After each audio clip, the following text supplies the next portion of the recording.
भू राजस्व में कहाँ तक लिखवाया गया था भाई? 2-3 पेज आपका। इसमें संक्राम्य अधिकार वाले भूमिधर का अधिकार और उस पर क्या प्रतिबंध हैं, ये हम लिखवा रहे थे। इसमें देखिए तो कौन सा अधिकार लिखवाया गया था अभी? लास्ट लाइन बोलिए तो हो जाएगा। हाँ, ये हो गया था इसके अपवाद। हाँ, 3 अपवाद हैं। इसके बाद लिखवाना है आगे। हाँ, दूसरा अधिकार लिखिए भाई। जो लोग नहीं लिखे हैं फोटो स्टेट दिया जाएगा। दूसरा अधिकार लिखिए। ये बीटीआर के अधिकार लिखवाए जा रहे हैं, यानी कि भूमिधर विथ ट्रांसफरेबल राइट, संक्राम्य अधिकार वाले भूमिधर के अधिकार। ये बहुत पूछा जाता है क्वेश्चन। लिखिए आपका दूसरा अधिकार लिखिए। जोत का किसी प्रयोजन के लिए प्रयोग करने का अधिकार। जोत का किसी प्रयोजन के लिए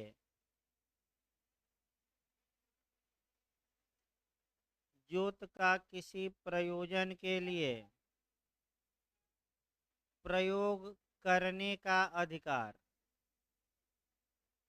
प्रयोग करने का अधिकार।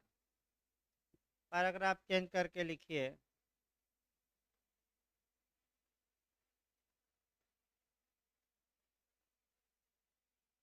इस संहिता की धारा 79 के खंड 1 के तहत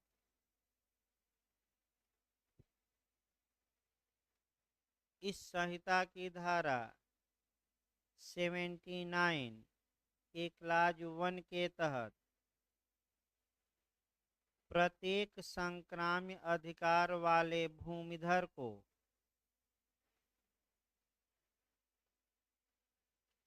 प्रत्येक संक्राम्य अधिकार वाले भूमिधर को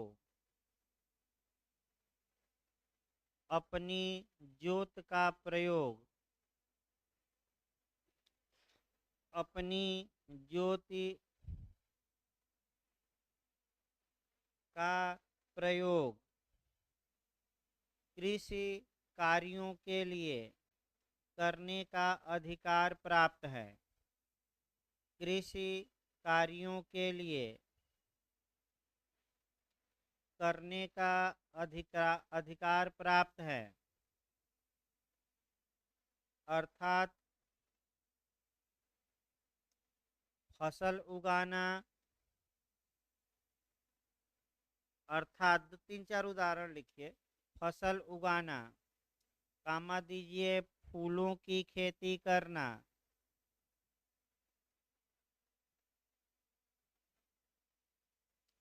फूलों की खेती करना, कामा दीजिए पशुपालन, माने भैंस गाय सुअर भी पाल सकता है अपनी जमीन पर। पशुपालन, कामा दीजिए बागवानी, बागवानी, कामा दीजिए मत्स्य पालन यानी कि मछली, मत्स्य पालन, कामा दीजिए मधुमक्खी पालन, मधुमक्खी पालन, कामा दीजिए कुक्कुट पालन, कुक्कुट, कुक्कुट पालन, वही मुर्गी का फार्म हाउस, कुक्कुट पालन, मेला लगवाने इत्यादि के लिए प्रयोग कर सकता है। मेला लगवाने इत्यादि के लिए प्रयोग कर सकता है।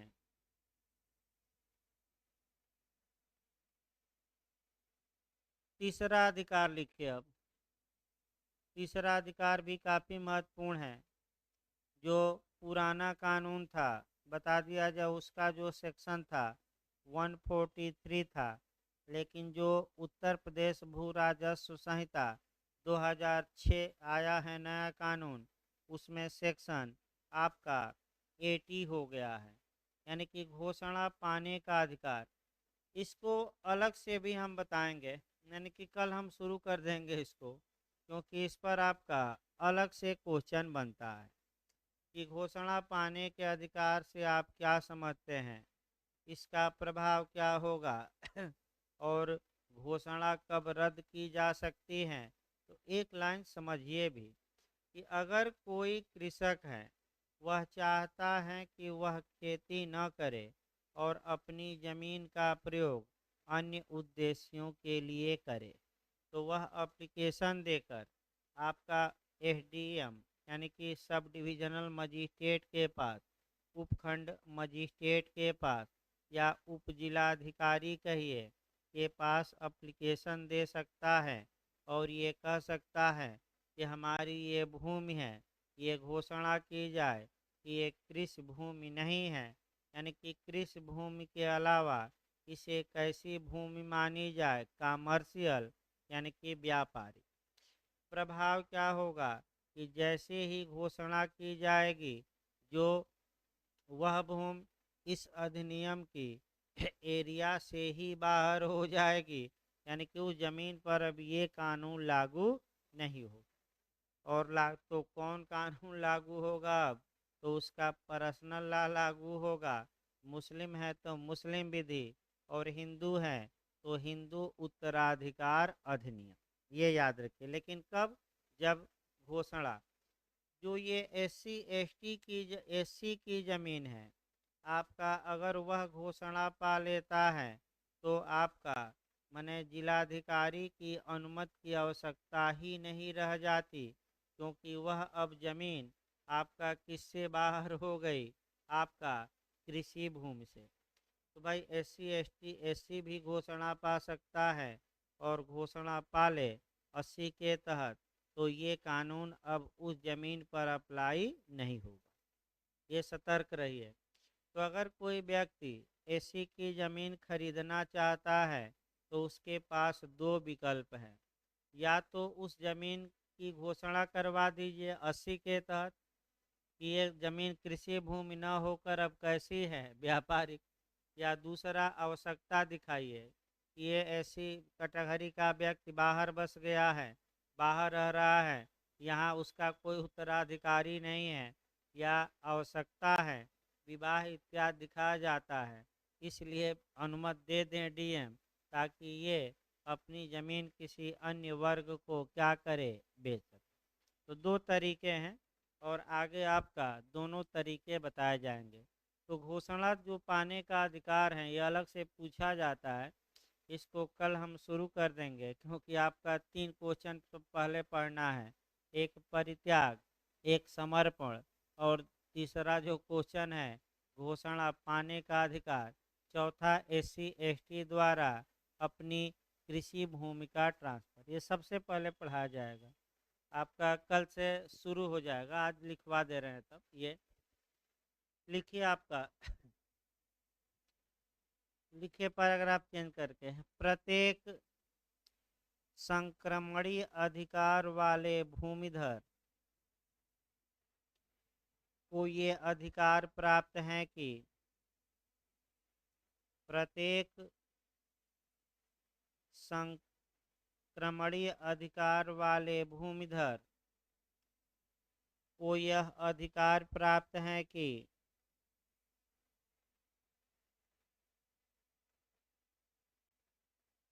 इस संहिता की धारा 80 के तहत, इस संहिता की धारा 80 के तहत वह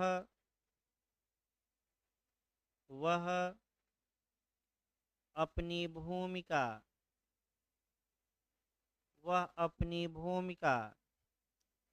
व्यावसायिक घोषणा प्राप्त कर सके, वह अपनी भूमिका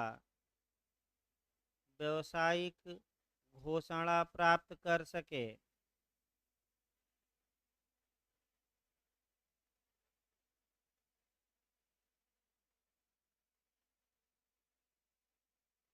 ऐसी घोषणा उप जिलाधिकारी द्वारा सेक्शन लिखा है कि नहीं इसमें, देखिए तो सेक्शन है ना, हाँ ठीक है। ऐसी घोषणा उपजिलाधिकारी द्वारा स्वप्रेरणा से, मैंने सुमोटो से भी कर सकते हैं, अपने मन से। ऐसी घोषणा उपजिलाधिकारी द्वारा स्वप्रेरणा से या भूमिधर के आवेदन पर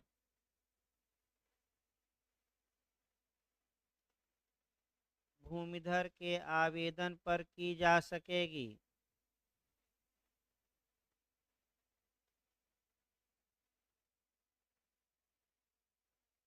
भूमिधर के आवेदन पर की जा सकेगी। अगला अधिकार लिखिए, चौथा चौथा अधिकार लिखिए, अपनी जोत को अंतरित करने का अधिकार।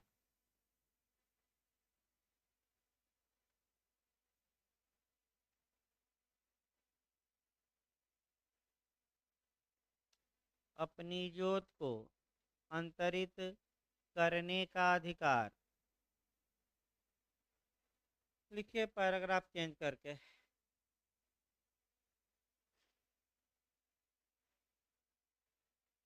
प्रत्येक संक्रमणीय अधिकार वाले भूमिधर को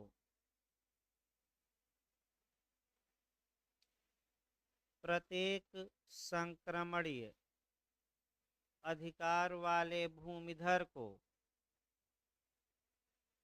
अपनी संपूर्ण जोत या उसके किसी भाग को अपनी संपूर्ण जोत या उसके किसी भाग को अंतरित करने का अधिकार। अंतरित करने का अधिकार इस संहिता की धारा 88 के तहत, इस संहिता की धारा 88 के तहत प्रदान किया गया है।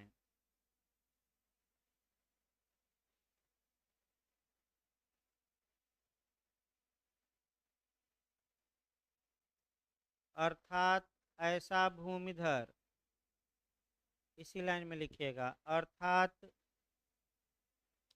ऐसा भूमिधर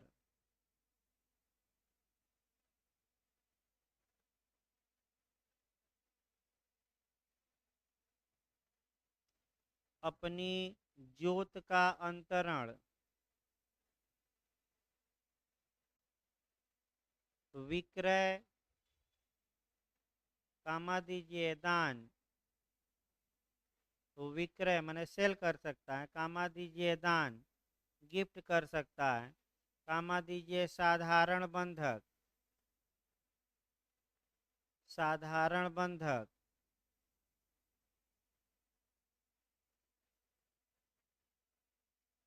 कामा दीजिए पट्टा, कामा दीजिए विनिमय,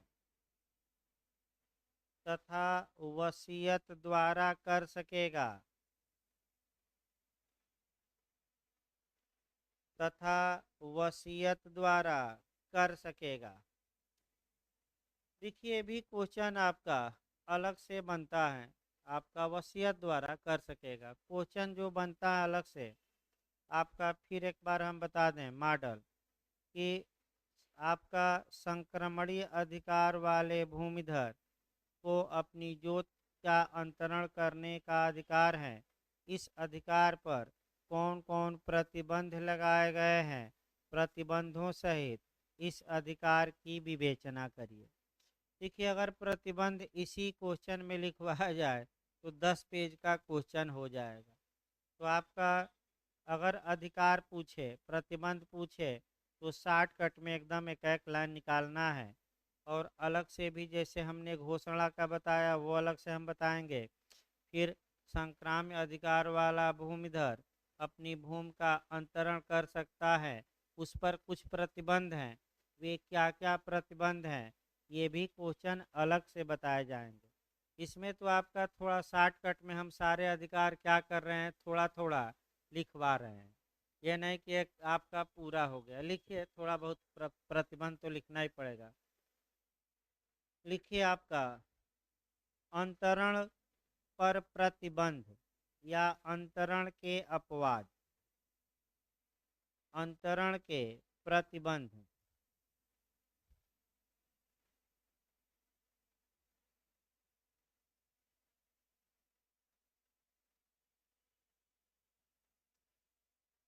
पहला लिखिए आपका फर्स्ट, जिस व्यक्ति को अंतरण किया जा रहा है, जिस व्यक्ति को अंतरण किया जा रहा है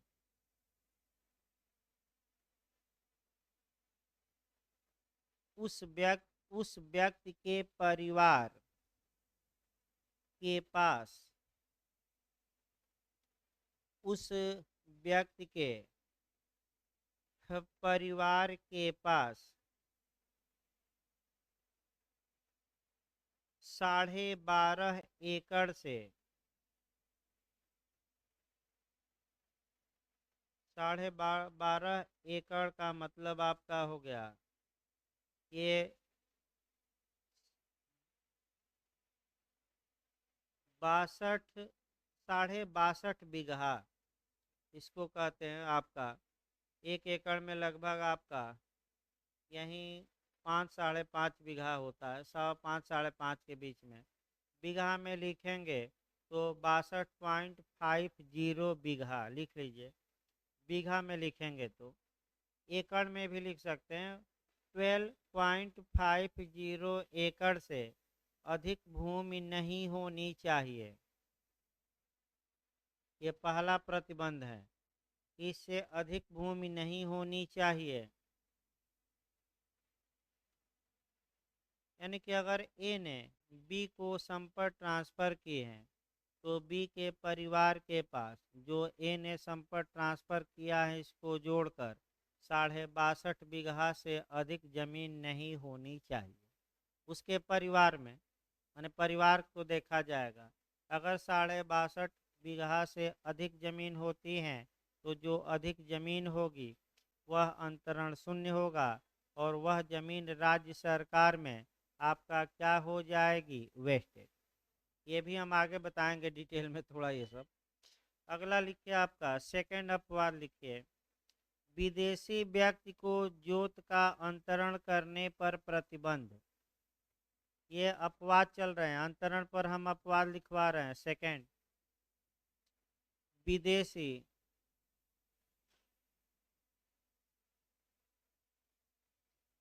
विदेशी व्यक्ति को जोत का अंतरण करने पर प्रतिबंध। सेक्शन लिख लीजिएगा 90, यानी कि 90।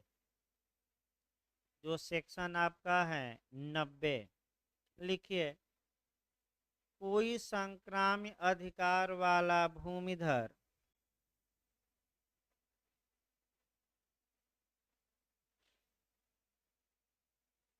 कोई संक्राम्य अधिकार वाला भूमिधर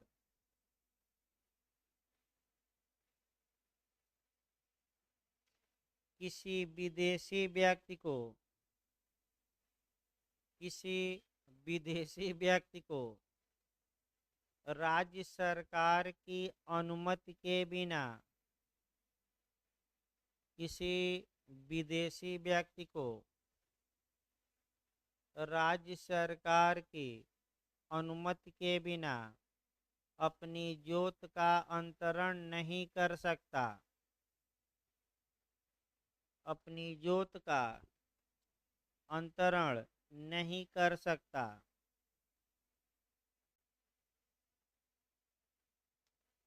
अगला प्रतिबंध लिखिए आपका तीसरा, यानी कि थर्ड, भोग बंधक पर प्रतिबंध। हेडिंग डाल लीजिएगा। ये अंतरण पर प्रतिबंध लिखवाया जा रहा है थोड़ा शॉर्टकट में, इसको हम डिटेल में भी चलेंगे आपका अलग से। तीसरा प्रतिबंध है भोग बंधक पर प्रतिबंध। तो भोग बंधक में होता क्या है पहले ये समझिए। आपका टीपीए की धारा जब 58 आप पढ़ेंगे तो वहीं भोग बंधक आएगा। भोग बंधक में एक व्यक्ति अपनी जमीन का कब्जा दूसरे व्यक्ति को दे देता है और ये कहता है कि जो इस जमीन से पैसा आए, लाभ उत्पन्न हो, तुम उसी लाभ में से अपना पैसा काटते रहो और जब तुम्हारा पैसा पूरा हो जाएगा तो हमारी जमीन क्या कर देना, वापस। तो हमेशा याद रखिए, कृषि भूमि का आपका कह सकते हैं भोग बंधक करना उत्तर प्रदेश में प्रतिबंधित है। अगर आप भोग बंधक करते हैं तो वह विक्रय माना जाएगा, कब्जा देते हैं। तो जैसे ए एक व्यक्ति है, बी को अपनी जमीन बंधक रखा तो कब्जा न दे। अगर ए ने कब्जा दे दिया तो जो कब्जा बी पा लिया तो बी अब ये माना जाएगा कि ए ने अपनी कृषि भूमि का बी को क्या कर दिया है, विक्रय। और असंक्राम्य अधिकार वाला भूमिधर पहले, अब 5 साल असंक्राम्य अधिकार वाला रह गया तो उसके बाद किस में कन्वर्ट हो जाता है, संक्राम्य। भाई हाथ से धो देना पड़ेगा आपका। तो कब्जा न दिया जाए आपका यूपी में कृषि भूमि का। हाँ, कब्जा देना है तो उपाय इसका ये है कि घोषणा 80 में करवा लीजिए और कह दीजिए कि ये जो जमीन है ये कृषि से कहाँ है, बाहर। तो जैसे ही घोषणा करवाएंगे आपका भोग बंधक दिया जा सकता है, क्योंकि अब ये कानून काम नहीं करेगा। ये दिमाग में बैठाए रहिए। तो आपका एक केस आपका लीडिंग केस है, श्रीमती भगवतिया बनाम डीडीसी चकबंदी निदेशक का है। आपका श्रीमती भगवतिया की जो माँ थी वह एक व्यक्ति को, पहले समझ लीजिए तब लिखवाए, एक व्यक्ति को आपका भोग बंधक थी और अपनी कृषि भूमि का कब्जा दे दी। बाद में वापस लेने का सोची, वापस नहीं हुआ। हाई कोर्ट तक लड़ी तमाम जगह, लेकिन वापस नहीं हुआ। और ये कहा गया कि तुम कब्जा क्यों दे दी, जब कब्जा दे दी कृषि भूमि का तो जो कब्जा पा लिया है यानी कि बंधकदार उसका अब क्या हो गया, मालिक। तो कब्जा देने पर क्या लगाई गई है, कृषि भूमि का बंधक रखिए, कागज रखिए, पैसा लीजिए, लेकिन जमीन का कब्जा न दीजिए। ये सतर्क रहना है, बहुत खतरनाक आपका ये है।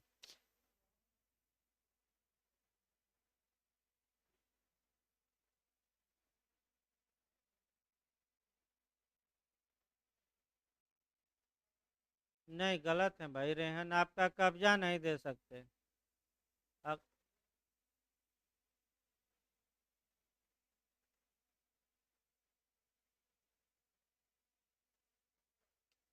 नहीं तो आपका फिर एक बार देखिए, अगर मार्गेज अगर मार्गेज रेहन भी एक मार्गेज टाइप का है, वो कई चीज कई जगह किया जाता है।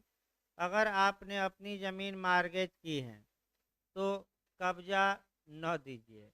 ये अलग बात है कि व्यवहार में लोग कब्जा दे देते हैं लेकिन कागज में कहीं लिखा नहीं जाता।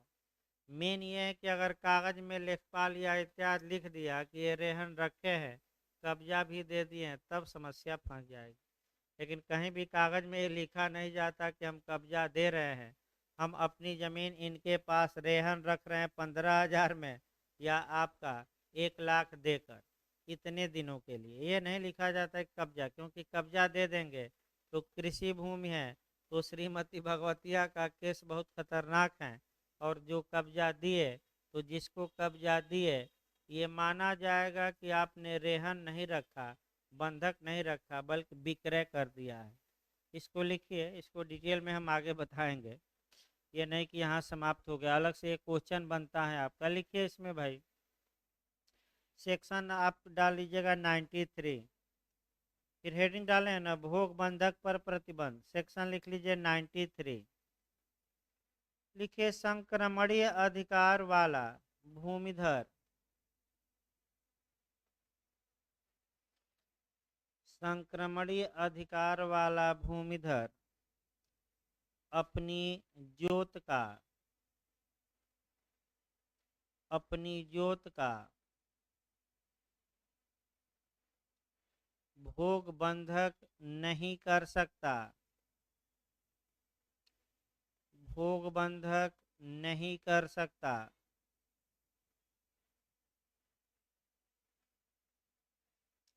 इसका उल्लंघन जोत का विक्रय माना जाएगा।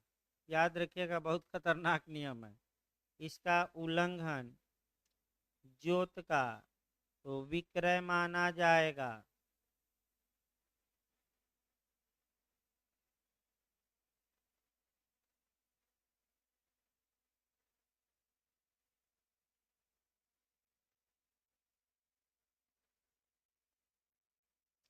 केस लिखिए, ये केस लीडिंग केस है।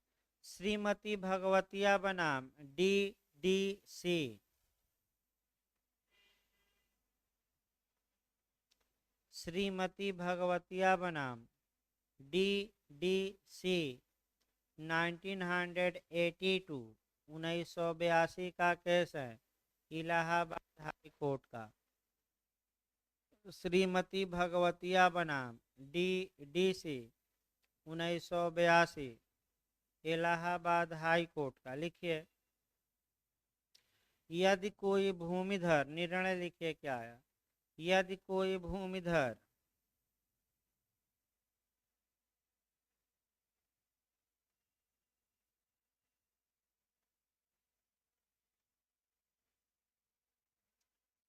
यदि कोई भूमिधर अपनी जोत का कब्जा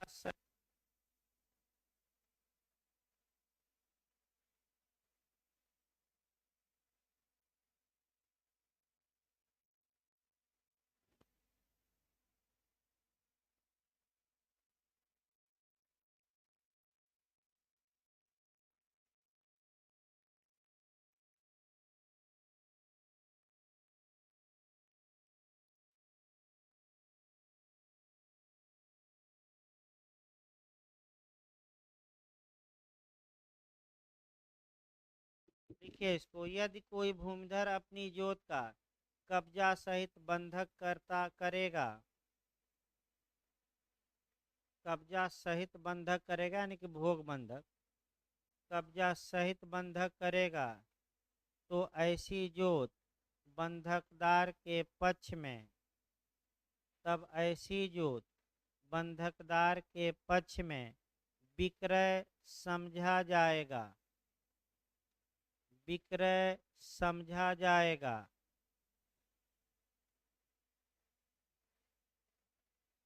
ये आपका अंतरण और अंतरण पर प्रतिबंध, ये चौथा अधिकार हुआ। पांचवा अधिकार लिखिए, जोत को पट्टे पर देने का अधिकार।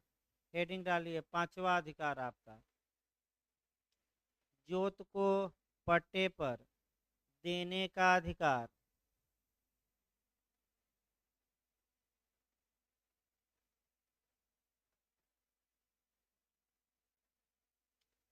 लिखिए, इस संहिता की धारा 94 और 95 में, हेडिंग डालिए, जोत को पट्टे पर देने का अधिकार। इस संहिता की धारा 94 तथा 95 में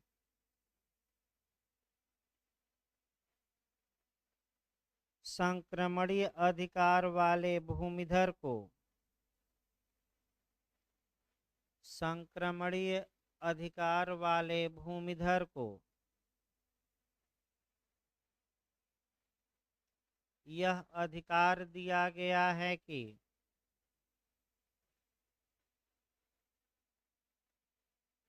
यह अधिकार दिया गया है कि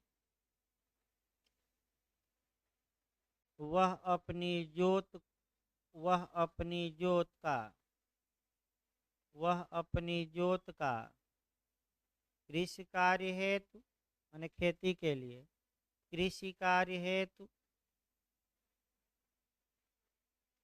कामा दीजिए, सौर ऊर्जा संयंत्र स्थापित करने हेतु, सौर ऊर्जा संयंत्र स्थापित करने हेतु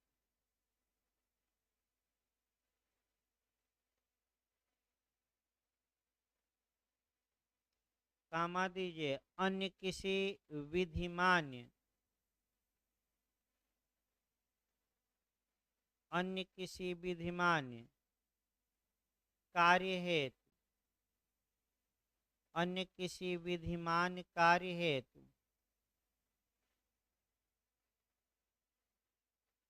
पट्टे पर दे सके, पट्टे पर दे सके।